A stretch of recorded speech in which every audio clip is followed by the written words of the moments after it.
لے قبلہ یہ ہاتھ جوڑ کر میں ایک گزارش کرنے لگا ہوں آپ سے، شاید میں کسی جانب بڑھ جاتا اور بات اس طرف چلی جاتی جیسا کہ حکم تھا، لیکن ایک بات کہتے ہیں نا، مالک کا حکم ہے کہ اگر آپ کے سامنے کوئی بات ہو تو اس کا کوئی مقصد ہے۔ میں اب ایک گزارش کرنا چاہ رہا ہوں، اگر جتنے احباب بیٹھے میرے سامنے، اگر آپ آپس میں گفتگو کے بجائے 2 منٹ مجھے دیں اور جو میں کہنا چاہ رہا ہوں یہ سن لیں اور اس کے بعد فیصلہ آپ کر دیں، آپ کے فیصلے پر پھر میں بھی آپ کے ساتھ چلوں گا۔ مسجد نبوی میں ایک واقعہ ہوا تھا۔ مسجد نبوی ہے اللہ کا گھر، اللہ کے گھر کے صحن کا دروازہ علی کے گھر میں کھلتا تھا۔ مسجد نبوی میں ایک واقعہ ایسا ہوا کہ ایک نماز قائم ہوئی جس کا قیام کروانے والا میرا رسول تھا، پیچھے اصحابہ اکرام نماز پڑھنے والے تھے۔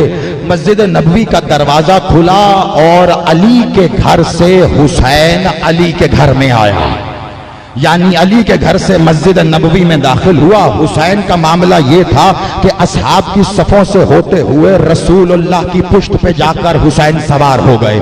نماز ہو رہی ہے، جماعت کروانے والا رسول ہے، نماز مومن کی معراج ہے، اور اس معراج پر صاحب معراج وہاں اسی محراب میں حالت سجدہ میں ہے۔ سجدہ خود تمام نماز کی معراج ہے، یعنی نماز خود مومن کی معراج اور مومنین کی معراج ہے رسول، اور رسول کی معراج رسول کی نماز، اور نماز کی تمام ارکان کی معراج ہے سجدہ۔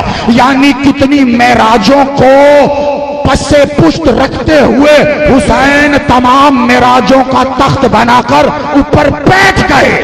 اب رسول کی نماز جاری ہے، یا تو کوئی اتنی ہمت کرو اور مجھے دکھاؤ کہ رسول نماز کی وجہ سے اٹھ گئے اور حسین زمین پر گر گئے، اگر نہیں تو پھر کم از کم جرت سے کام لینا، جیسے زیدی جرت کر رہا ہے۔ ہوا کیا تھا؟ اللہ نے جبریل کو بھیج کر کہا جا میرے محمد سے کہے تو میرا میں تیرا عاشق، تجھے نماز میں کوئی دکھ ہی نہیں رہا، میں جانتا ہوں تجھے حسین بھی نہیں دکھ رہا، خدا کی قسم رسول اٹھ جاتے، حسین گر جاتے۔ کیوں؟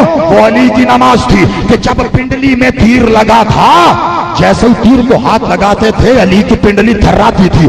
رسول نے کہا رک جاؤ، علی محراب میں جائے گا نکال لینا۔ علی محراب میں آئے، تیر نکالا، ایسے لگا جیسے موم سے دھاگا گزار لیا گیا ہو۔ تو وہ وسیع کی نماز تھی تو نبی کی نماز کیسی ہوگی؟ نہیں پتا تھا محمد کو پشت پہ حسین آ گئے، یہی وجہ تھی اللہ نے جبریل کو بھیجا۔ جبریل جا کے محمد کو پتا میری نماز ہے، میں جانوں حسین رکنا نہیں چاہیے، تب تک سجدہ کرتا رہے جب تک حسین پشت پر سوار ہے۔ اب اگر تو رسول نے نماز چھوڑ دی تھی تو تو بھی چھوڑ، اور اگر رسول نے حسین کے ساتھ نماز روکے رکھی تو تیری 10 منٹ نہیں رکتی۔ مجھے پتا تھا اب واہ واہ میں جان نہیں رہے گی، اس پہ مجھے واہ واہ چاہیے بھی نہیں ہے۔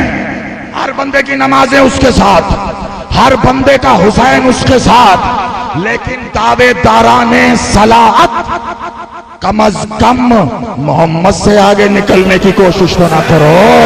حسین جانم حسین جانم حسین جانم حسین حسین حسین